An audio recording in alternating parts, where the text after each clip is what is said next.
Neshama, j'ai du mal à comprendre l'explication qui est habituellement donnée concernant les raisons de la descente en Égypte. Le fait de dire que c'est Abraham qui a manqué de confiance à un moment donné me semble disproportionné par rapport à ce qui va se passer ensuite. Cet esclavage, cette présence en exil pendant 210 ans, cette cruauté, cette dureté de l'épreuve. Tout ça parce qu'Abraham, à un moment donné, aurait manqué de confiance en Dieu. Lui qui est tellement engagé. Je comprends pas. Tu as raison de poser cette question, Ego. C'est une vraie problématique. Parce que, de fait, beaucoup de commentateurs ont cherché à trouver non pas une justification, mais en quoi la descente en Égypte s'inscrivait dans le projet divin pour l'homme. Est-ce juste un échec et donc une sorte de punition, ou est-ce qu'il y a un projet derrière ça? Or, il y a un certain nombre de commentateurs qui considèrent qu'il n'y a pas eu de manque de confiance. Il y a un vrai projet. Et nous inspirerons des approches de Abravanel, de Yitzhak Abravanel, du Rav Shimshon Raphaël Hirsch et du Maharal de Prague, qui considèrent tous qu'il y a une raison, j'allais dire rationnelle, mais une raison dans la progression de l'histoire du peuple juif pour cette descente en Égypte. Et notamment, il y a deux éléments qui sont apportés par le Maharal. Tout d'abord, un argument numérique, et ensuite un argument concernant la formation des Bnei Israël. Premier argument. Les Bnei Israël sont au départ un individu. À l'époque où les choses sont annoncées à Abraham Avinu, il est seul avec son fils, qui va bientôt naître, il n'est même pas encore né, à l'époque où c'est annoncé. Donc, Abraham, en tant que porteur des valeurs de la Torah, puisqu'il les accomplit par anticipation, est seul.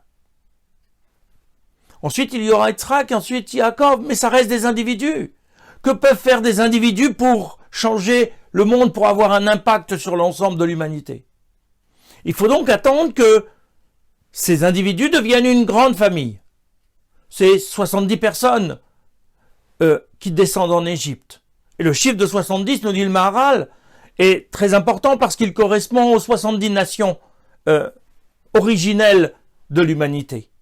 C'est donc quand chaque individu de la famille du peuple juif peut correspondre à une nation qu'on commence à devenir une famille qui va avoir un impact sur l'ensemble de l'humanité, mais c'est pas assez. Quelques années ensuite, c'est une tribu, mais un peuple. On est dans des dimensions numériques bien plus importantes. C'est pour ça, nous explique le Maharal, qu'il faut attendre que les Bnei Israël atteignent le niveau de 600 000 âmes, 600 000 personnes adultes, pour pouvoir commencer à parler de peuple, et c'est le nombre qu'il y aura au moment du recensement après la sortie d'Égypte. Il faut donc un temps de maturation, où tant que ce ne sont que des individus, ils ne vont pas encore recevoir la Torah va être donnée à un peuple au Har Sinaï, 4 générations plus tard. Le deuxième argument est exprimé aussi par Rav Shimshon Raphaël Hirsch. C'est-à-dire que le passage par l'Égypte est considéré comme étant un temps de formation. Un temps de mise à l'épreuve, bien évidemment. Mais un temps de maturation et de formation des Bnei Israël pour leur permettre d'avoir suffisamment de force spirituelle, psychologique, morale pour affronter l'ensemble de l'humanité. Et si on regarde bien, nous l'avons vu dans les séances précédentes, les trois patriarches constituent en quelque sorte des antidotes face aux grandes erreurs de l'humanité, que sont l'idolâtrie, les mœurs perverties et le crime. Ils ont créé l'antidote. Mais qu'est-ce qui va faire que cet antidote va être suffisamment puissant, va être suffisamment solide pour durer dans le temps, pour faire en sorte que ce soit aussi les capacités intellectuelles et morales du peuple juif? Réponse, par le passage en Égypte. Pourquoi? Parce que l'Égypte, justement, est l'inverse de ces trois antidotes. L'Égypte est la civilisation de l'époque qui est la plus imprégnée par ces trois erreurs. Et c'est dans la confrontation dure, vitale, mais essentielle et constructive des Bnei Israël en Égypte que va se forger ces capacités qui vont être celles qui vont lui permettre de remplir sa mission dans le monde. L'idolâtrie.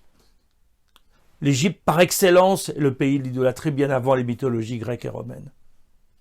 Il y a un nombre important d'idolâtries, d'idoles et de héros dans le panthéon, si on peut dire ça, égyptien. Or, même lorsqu'il y a un apparent monothéisme, comme à l'époque du pharaon Akhenaton, qui avait choisi parmi l'ensemble des idoles de l'Égypte le dieu du disque solaire, on n'est pas complètement dans le monothéisme.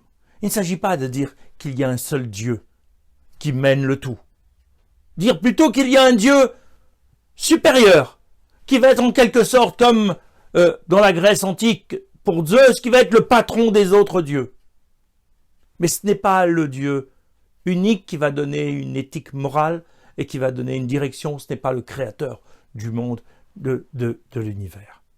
Donc un monothéisme qui va devoir s'affronter à un culte d'un Dieu, un, mais qui ne sera pas le seul Dieu, qui aura d'autres dieux sous sa responsabilité. Le deuxième concept, c'est l'esclavage. L'esclavage qui est en Égypte quelque chose d'extrêmement répandu, c'est un mode de société. Mais les esclaves sont en quelque sorte des sous-hommes. Ce sont des êtres dont la vie n'a d'intérêt que par rapport au travail qu'ils sont en mesure de remplir. Et si un disparaît, 10 autres viendront le remplacer.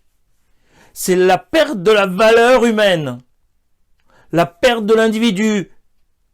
L'homme n'est pas créé, quel qu'il soit, à l'image de Dieu, donc à partir de ce moment-là, il peut être détruit. Ce Dieu, dans l'Égypte ancienne, ce n'est pas que les divinités qu'on évoque habituellement. C'est aussi le pharaon lui-même.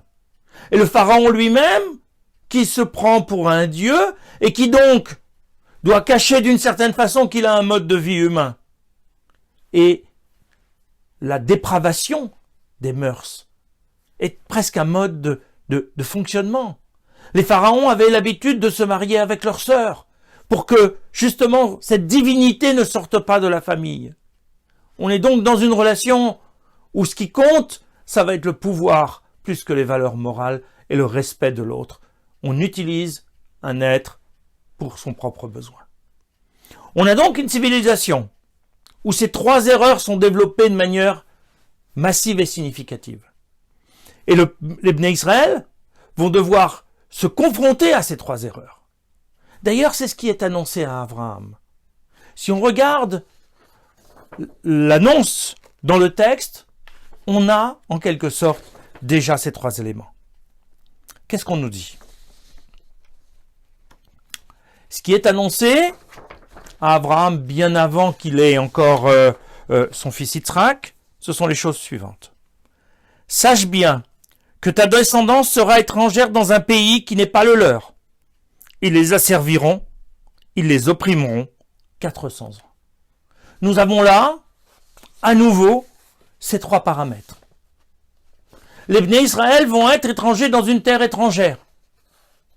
Dans une terre qui leur est étrangère, avec des divinités qui leur sont étrangères, comme les idoles sont des divinités étrangères, comme c'est évoqué dans la révélation du Sinaï. Elohim Acherim, des dieux autres, des dieux des autres, des dieux qui nous sont autres, qui nous sont étrangers. C'est donc, là aussi, ce qui est annoncé comme étant d'épreuve. Se confronter à cette étrangeté radicale qui est celle de la civilisation égyptienne. Le deuxième élément, c'est l'esclavage, c'est-à-dire l'entrée dans la précarité de la vie.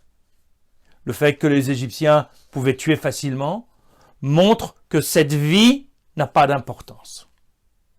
Le troisième élément, l'oppression. C'est comme nous l'enseigne le commentaire dans la Haggadah, c'est la volonté égyptienne de perturber la pureté des mœurs et de la vie conjugale chez les Bnei Israël. Il y a donc bien là un projet divin. Il s'agit de renforcer les Bnei Israël dans leur mission en tant que lutteurs contre ces trois erreurs, ces trois concepts, ces trois appréciations du monde qui nous éloignent d'Akadosh Baruch Hu. Au moment de la sortie d'Égypte, on retrouve à nouveau ces trois concepts. En effet, l'enseignement de Rabbi Yehuda, dans la Haggadah, qui est rapporté dans la Haggadah de Pessah, nous dit bien qu'il y a là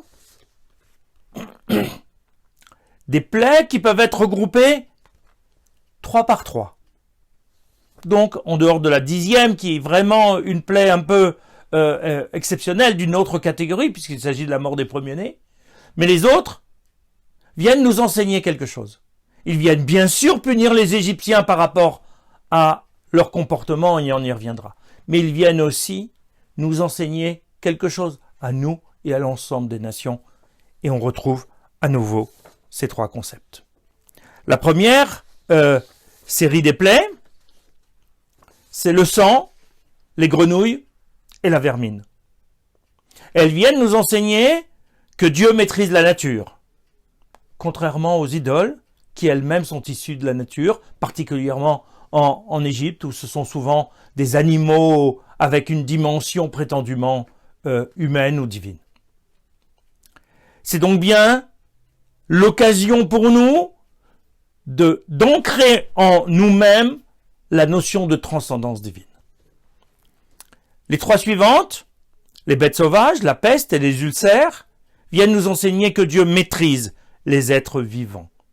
C'est pourquoi il leur demande d'adopter un type de comportement moral, éthique, qui va être un premier pas vers l'élévation spirituelle dans la maîtrise des instincts et par la maîtrise de la dimension animale de l'individu. La troisième série de plaies, ce sont la grêle, les sauterelles et les ténèbres, et elles viennent nous enseigner que Dieu maîtrise l'univers. C'est pourquoi il garde entre ses mains, à lui et uniquement à lui, la clé, comme nous l'enseigne la Gemara, la clé de la vie et de la mort. C'est lui qui est créateur, c'est lui qui peut décider, et nul autre ne peut le faire à sa place. On a donc bien là une constante, à la fois dans la confrontation difficile, douloureuse, face aux Égyptiens, de ces valeurs qui ne sont pas les nôtres, et contre lesquelles il nous faut nous renforcer, grâce à l'antidote produit par les patriarches, mais que nous devons, nous, en tant que nation, en tant que peuple, c'est-à-dire une multitude d'individus intégrés dans notre ADN, et l'enseignement plus positif au moment de la sortie d'Égypte. Mais, Neshama, malgré tout, c'était une épreuve extrêmement difficile, extrêmement cruelle. Pourquoi toute cette cruauté? Tu as raison de poser cette question, Ego. Parce qu'en fait, la cruauté n'est pas dans le projet divin. Le projet divin, il est exprimé clairement. Le fait d'être étranger sur une terre qui n'est pas la nôtre, le fait d'être esclave, de perdre sa liberté, et le fait d'être opprimé, oppressé. La cruauté n'en fait pas partie. La cruauté, c'est l'ajout des Égyptiens. Et plus particulièrement, c'est à l'initiative de Pharaon, qui a peur pour son pouvoir, qui a peur de cette multitude qu'il ne maîtrise pas, qu'il ne contrôle pas et qu'il ne le reconnaît pas comme Dieu. Alors il va convaincre, il va endoctriner l'ensemble de la nation égyptienne qui va se retourner contre les Bnei Israël parce qu'ils sont présentés comme étant l'ennemi du peuple, l'ennemi du roi, l'ennemi du pharaon et l'ennemi de la nation. Mais cette cruauté, elle sera jugée. Parce que c'est ce que Dieu annonce également. Il y a, à la fin de cette histoire, un jugement sur qu'est-ce que j'ai fait qui était dans mon rôle Et qu'est-ce que j'ai fait qui a outrepassé la mission qui était la mienne et qui n'était pas nécessaire à l'expérimentation et à la formation des Bnei Israël. Cette cruauté, c'est l'expression du libre arbitre des Égyptiens de cette époque-là, bien évidemment, mais qui est allé au-delà de ce que Dieu pouvait attendre d'eux. Neshama, si cette formation, comme tu le dis, est si importante et si forte, alors c'est juste au moment de la sortie d'Égypte, au moment où ils sortent, ils sont prêts. Pourquoi ne pas leur donner la Torah à ce moment-là? Pourquoi attendre encore 40 jours, 50 jours, jusqu'au matin de Torah?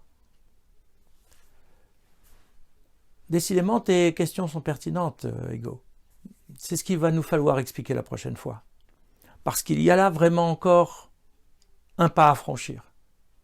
C'est une population qui est restée en exil pendant 210 ans.